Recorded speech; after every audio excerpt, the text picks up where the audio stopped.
인사하겠습니다. 오셔서 감사합니다. 네.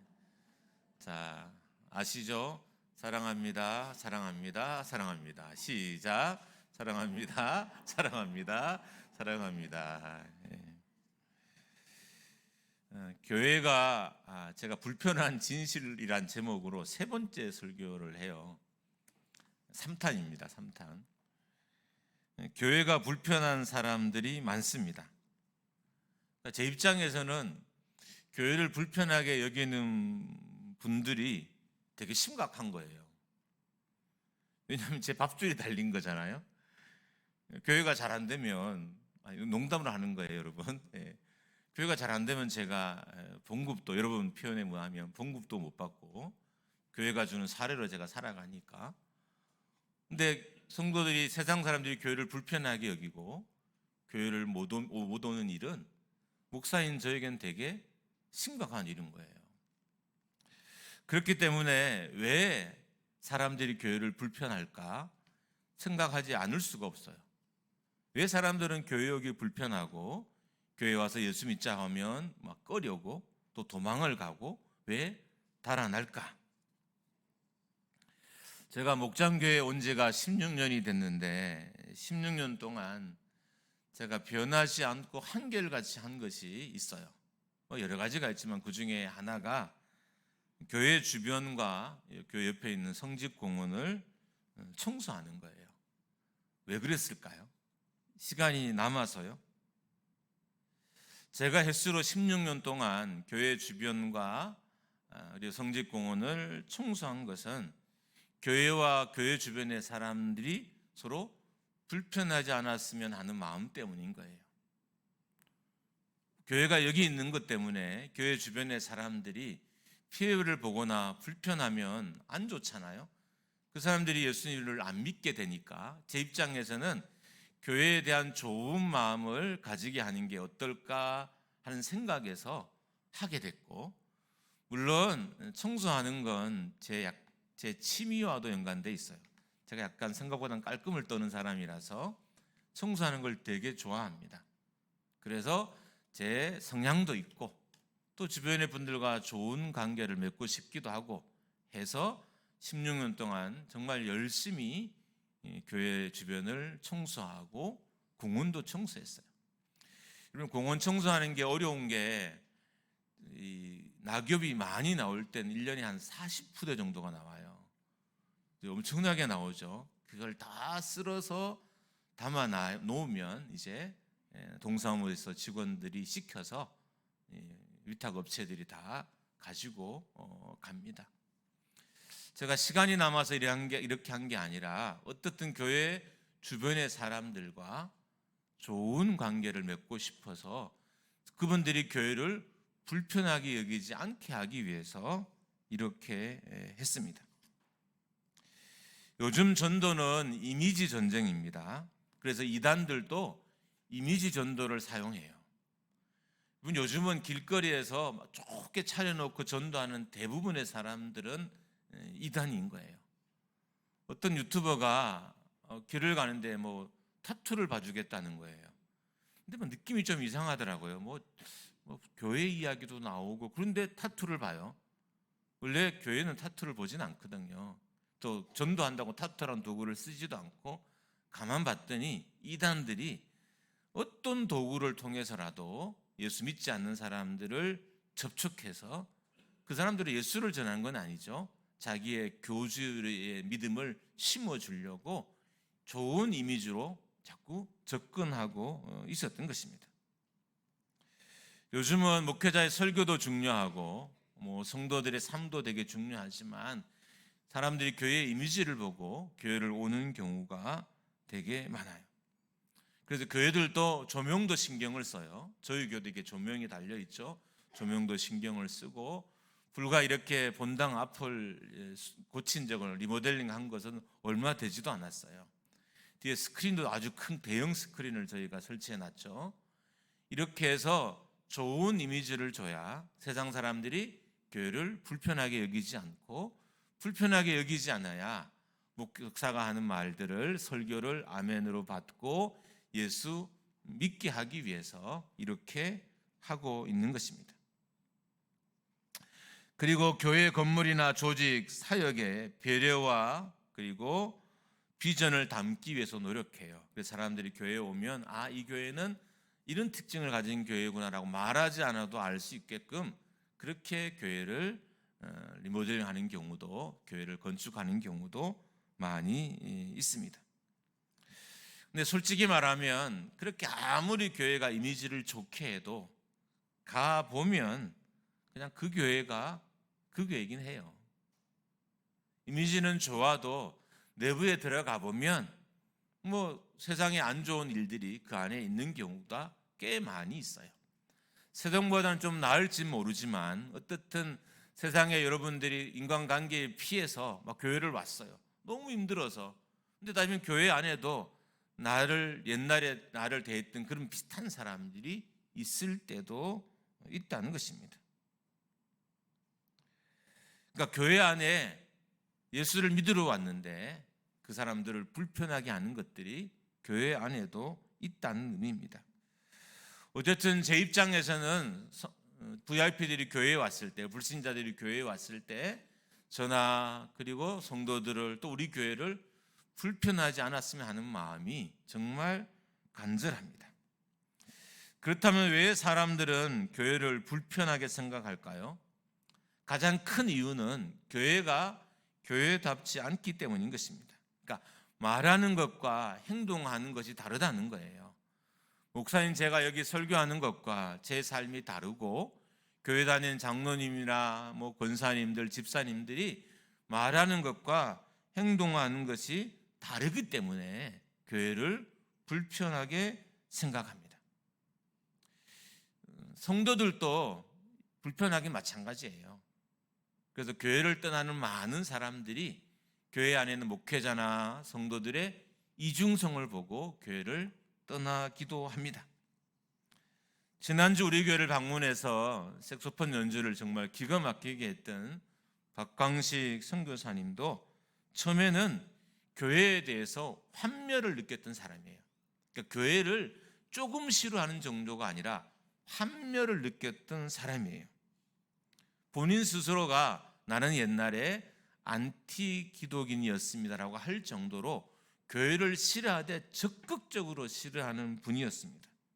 그 이유가 집에서의 성도들의 모습과 교회에서의 성도의 모습이 다른 거예요. 그래서 집에서의 엄마의 모습과 교회에서 엄마의 모습이 다른 거예요. 이걸 자녀들이 보니까 교회를 안 가고 싶은 거예요. 그래서 어떤 집은 이 아이가 교회에서의 엄마의 모습이 너무 좋잖아요. 그래서 집에 가면 엄마라고 불러야 되는데 집에 가서도 집사님 이렇게 부른대요. 왜냐하면 엄마가 집사님처럼 자기한테 대해주기를 바라서 집에 가도 집사님 이렇게 부른다는 거예요. 예수 그리스도가 없다는 것을 기독교인들이 스스로 증명한다고 생각해서, 그래서 이 선교사님이 내가 하나님이 없다는 것, 예수님이 없다는 것을 내가 증명하고 말 거야라 생각하고 이제 도서관을 다니면서 신학 서적을 뒤지기 시작했대요. 근데 그렇게 뒤지고 공부하는 중에 예수님이 계시다는 것을 알게 되고 믿게 되어서 지금은 전 세계를 다니면서 세상 영광을 치어도 될 텐데 색소폰으로 전쟁 재난 지역에 가서 위로하는 사역들을 지금 하고 있습니다. 이 말은 교회가 교회답지 않게 살면, 성도가 성도답게 살지 않으면 불행하다는 의미이기도 합니다. 성도들이 교회를 떠나는 것 또한 앞에서 말했던 것처럼 목회자와 그리고 성도들의 이중성 때문이란 거예요. 여러분, 제가 교회를 욕하려고 여러분 부른 건 아니에요. 잘 들으셔야 돼요. 말씀대로 살지 않는, 말과 행실이 다른 목회자나 성도들을 위해서 교회에서 환멸을 느끼고 교회를 다니다가 교회를 떠난 사람들이 많다는 것입니다. 지금 저의 VIP 두 분도 우리 오늘 오셨어요.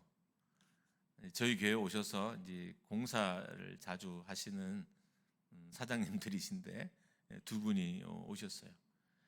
그러니까 제가 되게 공사할 때 약간 깐깐한 게 없지 않아 있거든요. 그래서 제가 오시라고 냈지만 과연 오실까라는 마음이 되게 조마조마했어요, 아침에. 왜냐하면 내가 좀 더 너그럽게, 물론 이제 대화도 많이 하고 맛있는 거 사드리고 뭐 이런 건 잘하지만 공사할 땐 저는 성격이 그런지 잘은 모르지만 약간 깐깐한 성격이 없잖아 이렇게 있어요. 혹시 이런 저의 모습 때문에 교회를 좋지 않게 생각하면 어떨까라는 마음이 늘 있었는데, 그래도 오늘 이렇게 와주셔서 제 마음구석에 있는 짐이 좀 많이 내려간 듯한, 막혀있는 마음이 약간 소화된 듯한 마음이 조금은 있습니다. 어쨌든 무척 감사합니다. 여러분과 제가 잘 모르는 사실이 하나 있어요. 우리가 예수 그리스도를 믿지만 여전히 죄인이라는 거예요. 여러분, 사도 바울이라는 훌륭한 기독교의 지도자가 있어요. 이 사람이 로마서 7장 24절과 25절에서 이런 말을 했습니다. 우리 같이 한번 읽어보도록 하겠습니다. 시작. 오라, 나는 공고한 사람이로다. 이 사망의 몸에서 누가 나를 건져내랴. 우리 주 예수 그리스도로 말미암아 하나님께 감사하리로다. 그런즉 내 자신이 마음으로는 하나님의 법을, 육신으로는 제 법을 섬기느니라. 사도 바울이 훌륭한 교회의 지도자였는데 항상 마음이 괴로웠어요. 왜냐하면 마음의 반쪽은 하나님을 따르려고 하고 마음의 반쪽은 육신을 따르려고 하기 때문인 거예요. 그러니까 예수 믿는 사람들이 다 이렇다는 거예요. 목사인 저도 마찬가지예요. 반쪽은 하나님을 열심히 따르려고 하고 반쪽은 여전히 육체의 욕망이 남아 있어요. 돈도 벌고 싶기도 하고 잘 살고 싶기도 하고 또 남을 이겨보고 싶기도 하고 이런 마음이 제 안에도 여전히 남아 있다는 거예요. 사도 바울이라는 지도자는 이 마음 때문에 늘 괴로웠어요. 그래서 자신을 향해서 나는 괴로운 사람이다. 내가 예수를 믿지만 어떨 때는 예수님을 따르려고 하고 어떨 때는 세상을 따르는 이 모습 때문에 내가 너무 괴롭다라고 고백한 적이 있었습니다. 그러니까 성도는 알아야 하실 것이 날마다 죄와 싸워야 될 존재라는 거예요. 성도는 죄를 다 이긴 존재가 아니라, 물론 우리를 사망으로 인도하는, 영원한 사망으로 인도하는 죄는 이긴 존재이지만 우리가 육신을 입고 있기 때문에 여전히 이 땅에서 죄를 지을 수밖에 없는 존재가 성도인 거예요. 그래서 교회에 와도 앞에 가끔 힘든 모습이 있을 수도 있고, 저를 가까이 보면 목사인데 목사답지 않는 모습도 보일 때도 있다는 사실을 여러분에게 꼭 말씀드리고 싶어요. 그래서 그것 때문에 실망해서 교회에 다니지 않는 일은 없어야 돼요. 여러분들 중에 교회에서 실망한 분들은 대부분 그런 분들일 거예요. 정말 친한데 이 친구가 교회는 정말 열심히 다녀요. 근데 말과 행동이 달라요. 근데 아셔야 될 건 그 친구도 반은 하나님을 따르려고 노력하는 거고 반은 여전히 세상에 대한 욕심이 있는 사람이에요. 그래서 어떨 땐 친구들에게도 그 잘못된 모습이 보일 때도 있고 그것 때문에 친구를 상처 줄 때도 있다는 거예요. 그렇지만 어떻든 성도들이 알아야 할 것은 많은 예수 믿지 않는 사람들이 우리의 이중성 때문에 교회를 안 오려고 한다는 것도 우리는 마음에 새겨야 한다는 겁니다. 저는 열대 과일을 되게 좋아해요. 근데 한국에서 열대 과일을 먹으면 맛이 없더라고요. 근데 제가 동남아에 가서 한번 열대 과일을 먹어본 적이 있는데 정말 너무 맛있는 거예요. 한국에서는 그 맛을 기대하고 사 먹었는데 맛이 없어요. 그래서 되게 실망했어요. 그래서 다시 동남아로 가서 어떤 경우는 저녁에 과일만 사서 먹은 적이 몇 번 있어요. 너무 이게 맛있어서 과일만 잔뜩 사와서 밤늦게까지 과일로 배를 채우고 잔 적도 있었습니다. 여러분, 교회가 교회답지 않으면 세상 사람들은 실망하는 것이 어쩌면 당연할지도 모릅니다. 교회는 다룰 줄 알고 교회에 왔는데 교회가 직장과 똑같아서 마음에 상처가 될 수도 있습니다. 그래서 교회가 불편해요. 두 번째, 교회가 불편한 것은 내가 알고 있는 것과 교회가 말하는 것이 다르기 때문에 교회가 불편합니다. 사람들은 내가 알고 있는 사실과 다른 것을 말하면 되게 불편히 여겨요. 나는 이렇게 알고 있는데 상대방은 반대로 알아요. 그러면 이게 불편한 거예요. 그래서 논쟁을 벌이고 싸우고 심지어 나라끼리 전쟁도 하는 이유가 여기에 있습니다. 왜 사람들이 교회를 불편해하느냐? 교회가 이야기하는 것과 자기가 알고 있는 것이 다르기 때문인 거예요. 그래서 교회가 불편한 거예요. 설교를 듣는 것도 불편하고 교회 성도들의 전도를 받는 것도 불편하고요. 내가 알고 있는 것과 다른 말을 하기 때문인 것입니다. 자, 그러면 교회가 말하는 것과 예수 그리스도를 믿지 않는 분들이 알고 있는 것과 다른 것이 어떤 게 있을까? 첫 번째로는 교회가 천국이 있다고 말하기 때문에 불편합니다. 심지어 성도가 죽으면 천국 갔다고 좋아해요. 그래서 불편한 거예요. 장례식에 갔는데 웃으면서 장례를 치러요. 이것도 불편해요. 근데 사실 모든 종교가 다 죽음 이후의 삶을 이야기합니다. 불교도 무속도 다 사후 세계를 인정해요. 그런데 유난히 기독교가 말하는 죽음 이후의 삶에 대해서 왜 예수 믿지 않는 사람들이 반감을 가지고 있을까요? 그 이유가 되게 간단한데 한 가지예요. 예수만 믿어야 천국 간다고 말하기 때문인 거죠. 천국이 있다는 것도 약간 낯선 지식이기도 한데 실은 모든 종교가 다 천국이 있다고 말하기 때문에 이건 낯선 지식은 아니에요. 근데 왜 교회 다니면 천국 간다 이 말이 불편하냐 하면 예수만 믿어야 천국 간다고 하니까 불편한 거예요. 다른 종교는 각자가 믿는 신을 믿으면 천국 간다고 말해요. 심지어 착하게 살면 천국 간다고 말해요. 심지어 어떤 종교는 기도만 해줘도 지옥 갈 사람이 천국 간다고 말하고요. 심지어 어떤 사람들은 중간에 죽은 사람을 도와주면 이 사람이 천국 간다고 말하는 종교도 있어요. 그런데 기독교만 예수만 믿어야 천국 간다고 말하니까 불편한 거예요. 자신이 걷고 있는 종교적인 길이나 수련의 길을 인정해 줬으면 좋겠는데 인정해 주지 않고 오직 예수만 믿어야 천국 간다고 하니까 마음이 불편했던 것입니다. 그래서 유난히 기독교에 대해서 이 배타적이다 그리고 이기적이라고 말을 하는 거예요. 자, 여기에 대해서 약간의 반론을 한번 해보려고 합니다. 여러분, 세상의 많은 이론과 원리의 답은 결국 하나예요. 요즘은 답이 여러 경우가 있긴 있어요, 시험에.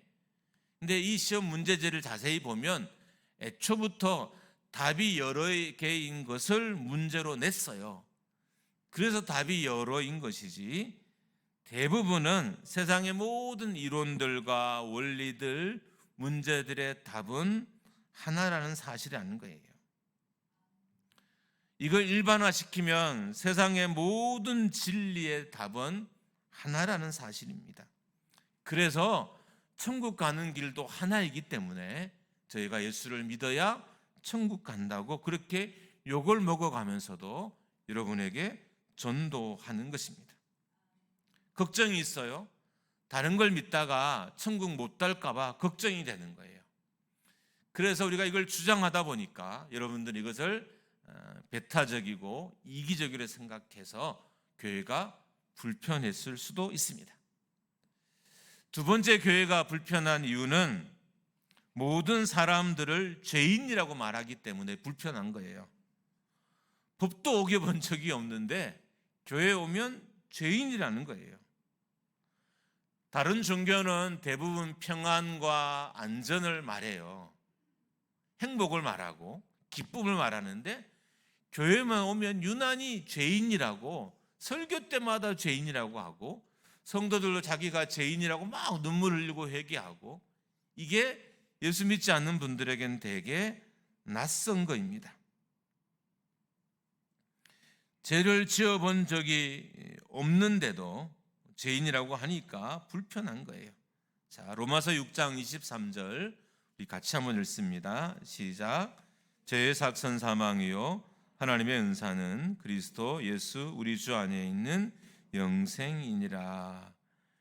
왜 우리가 죄인이라고 말은 하면 이 죄가 결국 우리를 영원한 사망으로 이끌고 가기 때문에, 여러분이 정말 싫어하는 말인 지옥 가는 삶으로, 지옥 가도록 우리를 이끌기 때문에 우리가 이기적인 모습으로 여러분에 대해서 죄인이라고 말하고 있는 거예요.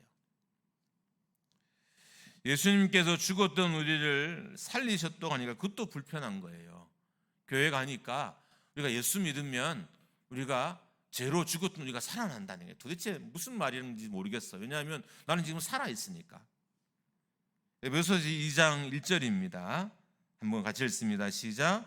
너희 허물과 죄로 죽었던 너희를 살리셨도다. 그러니까 우리는 죄로 인해서 영적으로는 죽은 존재였다는 거예요. 그런데 예수 그리스도께서 죽었던 우리를 살리셨다는 의미인 것입니다. 그래서 우리가 전혀 알지 못하던 지식을 교회가 말하니까 불편한 거예요. 죄인이라고 말하죠. 죄로 죽었던 사람이라고 말하죠. 예수를 믿어야 이 죄를 용서함을 받고 의인이 된다고 말하죠. 의인이 되어야 천국 간다고 말하니까 더 불편한 거예요. 도대체 내가 알지도 못하고 몰랐던 사실을 교회가 계속 이야기하니까 마음이 불편한 것입니다.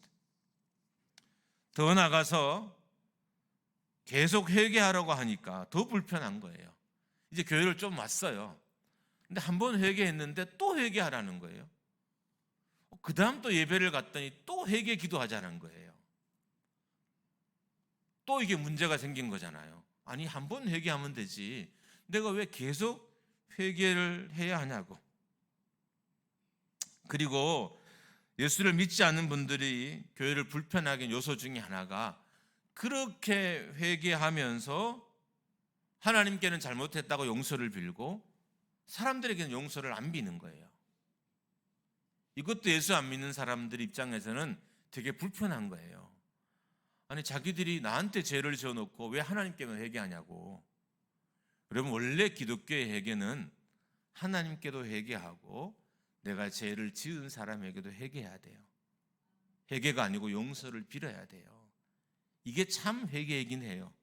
근데 아직 성도들이 영적으로 성숙하지 않아서 이걸 잘 몰라요. 그래서 하나님께만 회개하면 되는 줄 알고 그렇게 할 경우가 있습니다. 그러니까 불편한 거죠. 이런 사람을 만나면 자기한테 죄는 지어놓고 하나님께 회개하고 자기와는 화해를 하지 않는 거예요. 그래서 교회 다니기가 싫고 교회 다니기가 불편하고 교회가 자꾸 거리감이 생기는 경우가 있습니다. 우리의 마음을 불편하게 하는 것들이지만 앞에 이 모든 것들은 제가 왜 이렇게 우리의 치부를 드러내듯이 여러분에게 설명했을까요? 이 모든 것은 여러분과 저의 마음을 불편하게 하는 것이지만 진실이기 때문인 거예요. 그래서 제가 불편한 진실이라고 이름을 지었습니다. 불편한 진실 제가 정리하고 잠깐 기도하는 시간 가질 거예요. 첫 번째 불편한 진실은 오직 예수 그리스도를 통해서만 천국을 누릴 수 있다고 말하기 때문에 불편한 진실인 거예요. 이 땅에서도 누굴 누릴 수도 있고 죽어서도 누릴 수도 있습니다. 그러나 예수 외에는 다른 길도 없고 다른 방법도 없습니다. 좀 불편하시죠? 그러나 불편함을 이겨야 내가 천국을 얻어요. 여러분, 실은 사람들은 불편함을 이겨야 뭔가를 얻어내잖아요. 직장에서 내가 승진할 때 승진하기 위해서 엄청난 어려운 일들이 있어요. 이걸 이겨내야 결국 내가 승진을 하고 얻고 싶은 걸 얻어요. 신앙도 마찬가지예요. 내가 불편한 것을 이겨내야 내가 예수님을 온전히 만날 수 있다는 거예요. 두 번째로 불편한 진실은 인간은 누구도 다 죄인이라는 것입니다. 여러분, 죄의 문제를 해결하지 않고는 참 평안과 자유를 누릴 수 없어요. 죄가 인류를 파괴하고 있는 것입니다. 그래서 죄를 해결해야 하나님의 백성도 될 수 있고 천국도 갈 수 있고 참 자유도 누릴 수 있습니다. 이 땅에 일어나는 많은 전쟁과 다툼, 분열, 혐오, 미움 이런 것들은 죄인인 인간으로부터 나온 거예요. 그래서 죄를 회개하지 않으면 우리는 이것으로부터 참 자유를 누릴 수 없어요. 그래서 우리가 참 자유를 얻으려고 예수님께 나와서 예수님을 믿는 것입니다. 세 번째 불편한 진실은 불완전한 교회이지만 하나님은 교회를 통해서 구원을 성취하신다는 거예요. 여러분, 이 땅의 교회는 불완전합니다. 그래도 교회 공동체로 들어오셔야 돼요. 왜냐, 하나님은 교회를 통해서만 구원하시기 때문인 거예요. 목사인 제가 여러분에게 좀 불편할 수 있어요. 제 성향이나 제 설교가, 아니면 또 제 삶을 잘하는 분들은 제가 불편할 수 있어요.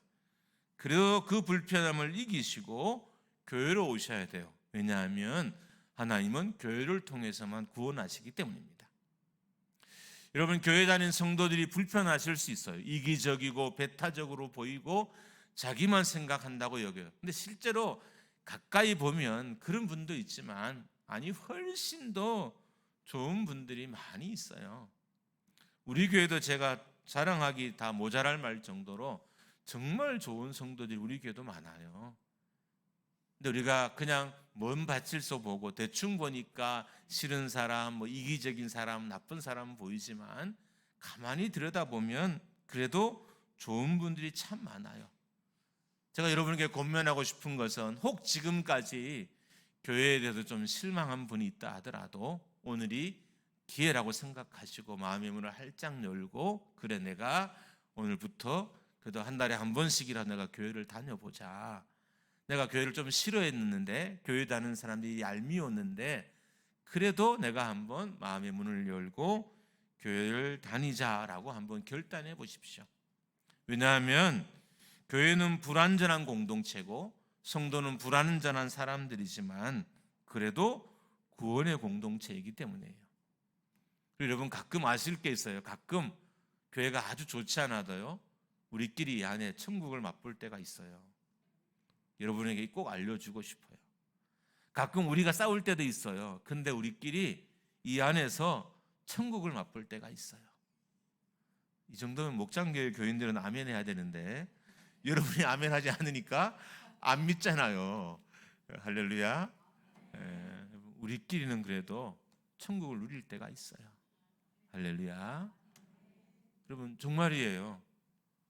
저도 부족함이 있고 우리 성도들도 부족함이 있어요. 그리고 항상 재미있는 것도 아니고 항상 유익한 것도 아니지만 그래도 가끔씩 우리가 영원히 살게 될 천국을 맛보면서 우리가 이 땅의 삶을 살고 있어요. 할렐루야. 그게 목장교회예요. 여러분이 목장교회로 오십시오. 그리고 제가 부족하지만 제가 막 성질 낼 수도 있어요. 그래서 목사님도 죄인이니까 저렇구나 생각하시고 그 나머지 부분은 저도 좋은 면이 많아요. 또 아멘 안 하시네. 그 나머지 부분은 이러면 여러분 이렇게 작당이 안 돼요. 그렇죠? 작당이 잘 되고 우리 VIP들이 예수를 믿어야지 아멘도 안 하고 가만히 있으면 어떻게 돼요? 저도 부족한 목사지만 그래도 좋은 면이 있어요. 할렐루야. 제가 성도들 밥을 얼마나 잘 사주는데요. 보통 교회는 성도들이 밥 사는데 우리 교회는 목사가 밥을 사요. 이건 사실이에요. 성도들이 살 때도 있지만 제가 밥 살 때가 네, 감사합니다. 아주 많아요. 제가 농담으로 그럽니다. 혹시 지나다가 술집에 제가 계시면 술값 내가 대신 내주고 가겠다고. 다행히 아직도 한 번도 그런 본 적은 없어요. 제가 비틀거린 분은 봤는데 내가 술에서 이렇게 계산해 줄 만은 못 받기 때문에 앞으로 제가 여러분 술집에 앉아 있으면 제가 계산하고 갈 수도 있습니다. 우리 성도들도 부족함이 많아요. 동네에서 보면 아유 저 아줌마 왜 저럴까 싶지만 그래도 그분들의 마음속에는 가끔 천국이 있어요. 그리고 남을 위해 헌신할 줄도 알고요. 때로 하나님 헌신하는 게 힘들어서 잘 못하지만 어떨 때는 기쁨으로 많은 헌금을 하실 때도 있고 또 가난한 분들을 돕기 위해서 시간을 내어서 헌신하는 성도도 많이 있습니다. 그리고 목장교회가 저는 완전하다고 말하고 싶진 않아요. 그렇지만 좋은 교회가 되려고 노력하는 것은 확신합니다. 그래서 여러분이 이 구원의 공동체로 오십시오. 오셔서 저희들과 함께 예수 믿었으면 참으로 좋겠습니다. 마지막으로 개인 이야기 잠깐 하고 마치려고 합니다. 저희 어머님이 한 달 전쯤에 이렇게 돌아가셨어요. 78세니까 좀 젊으시죠. 85세 정도만 사셔도 제가 좀 덜 아쉽고 할 텐데 어떻든 빨리 가셨어요. 이제 저는 원래 이제 본거지가 서울인 사람이에요. 고향은 안동이긴 하지만 서울서 한 20년 넘게를 살았고 친구들, 지인들이 다 서울에 있어요. 여기서 이제 아는 분들 우리 교회 성도들하고 노예 목사님들 정도만 알지 많은 지인이 없었어요. 그래서 저희는 이제 되게 조촐하게 좀 장례를 치르려고 준비를 했습니다. 동생들도 다 개인으로 뭐 일하는 친구들이라서 막 큰 회사에 다니는 친구들도 크게 없고 그래서 뭐 올 사람들이 별로 없겠다 하고 저희가 그냥 어떤 준비를 하고 큰 어떤 마음의 긴장함 없이 2박 3일 동안 우리 잘 하자 하고 이렇게 장례를 치렀는데 손님이 너무 많이 온 거예요. 남이 잘 돼도 아멘은 해주셔야 되는데 이걸 자랑하려고 한 게 아니라 그 온 손님 중에 저희 어머니가 전도하신 분들이 많았어요. 그러니까 이분들이 인천서 오셨어요. 왜 왔을까요? 고마워서. 그죠? 그러니까 고마워서 오신 거예요. 나를 예수 믿게 해줘서. 예수 믿고 나니까 예수 믿게 해준 저희 어머니가 너무 고마운 거예요. 그래서 그 먼 거리에서 여러분 요즘 멀리 있으면 장례식 안 와요. 친척도 멀면 안 와요. 요즘은 코로나 이후에 그렇더라고요. 이분들이 정말 멀리서 오셨어요. 그리고 오셔서 대부분은 헌금이 아니죠. 조의금을 엄청나게 많이 하셨어요. 진짜 큰 액수들을 물론 뭐 이렇게 한 건 아니에요. 예, 좀 더 많이 하셨어요. 근데 왜 그랬을까? 장례를 마치고 생각해 봤더니 감사해서. 여러분 어머님의 흔적이 우리 교회도 있어요. 우리 교회 성도들 중에 몇 분은 어머님이 전도하신 거고 그게 시작이 돼서 자손들까지 다 예수 믿은 분들이 우리 교회도 여러분들이 있어요. 여러분 다 그분들이 오셔서 마음으로 울어주셨어요. 그리고 이제 새벽 마지막 날 발인할 때도 계속 손님들이 오는 거예요. 못 왔다고 미안하다고. 이제 금요일 날 교회가 집회가 많고 행사가 많으니까. 근데 제가 그 생각이 들더라고요. 아 그래 예수 믿어보니까 구원이 너무 감사했구나. 그래서 이렇게 왔구나 하는 생각이 들더라고요. 여러분 오늘 VIP들 한번 오늘 처음 교회 온 분들 한번 아니면 교회는 오지만 몇 번 엄마 아빠 불려왔지만 아직 예수는 잘 안 믿는다는 분들 한번 손 한번 이렇게 들어보실래요? 오늘 처음 오시거나 뭐 그러면 선물 받고 오시면 선물이 옆에 있는 분 손 다 드세요. 선물 옆에 있는 분들 손 내리시고 옆에 분 여러분을 모시고 온 분 손 한번 잡아보세요. 고맙습니다. 인사 한번 하십시오. 시작. 고맙습니다. 여러분 고마워하셔야 돼요. 우리도 여러분을 고마워해야 되지만 여러분을 교회에 오게 한 여러분을 우리 목장교회 성도들에도 고마워해야 돼. 여러분 언젠가 고마워하실 날이 있을 거예요. 우리 어머님의 뭘 고마워해서 먼 곳에 온 많은 어머님의 지인들처럼 저희는 산골에 집 한 채가 있는데 살았어요. 근데 거기서 예수를 어떻게 전할 거냐? 동네 입구부터 골까지 10리 정도 거리인데 그 안에 골골에 있는 사람들에게 어머니 다 복음을 전한 거예요. 그래서 많은 분들이 예수를 믿고 지금까지도 다 신앙생활을 잘 하고 계십니다. 여러분 구원받아 보니까 너무 고마워서 그런 거예요. 자, 오늘 제가 손을 들거나 뭐 일어선다 이렇게 하지 않을게요. 여러분들 다 오신 분들이 있으니까 이따 식사하실 때 의사만 좀 표시해 주세요. 나 그래도 오늘부터 내가 예수 믿어볼게요. 내가 좀 교회에 대해서 불편한 마음이 있지만 교회 좀 다녀볼게요 라는 마음이 드신 분들은 사인을 좀 이렇게 주세요. 아셨죠? 여러분 눈도 지그시 감아주시거나 아니면 뭐 손도 잡아주시거나 나 그래도 교회 한번 다녀볼게 이렇게 표현해 주시면 저희가 이제 다음 주부터 또 열심히 여러분들을 잘 권면하도록 하겠습니다. 우리 찬양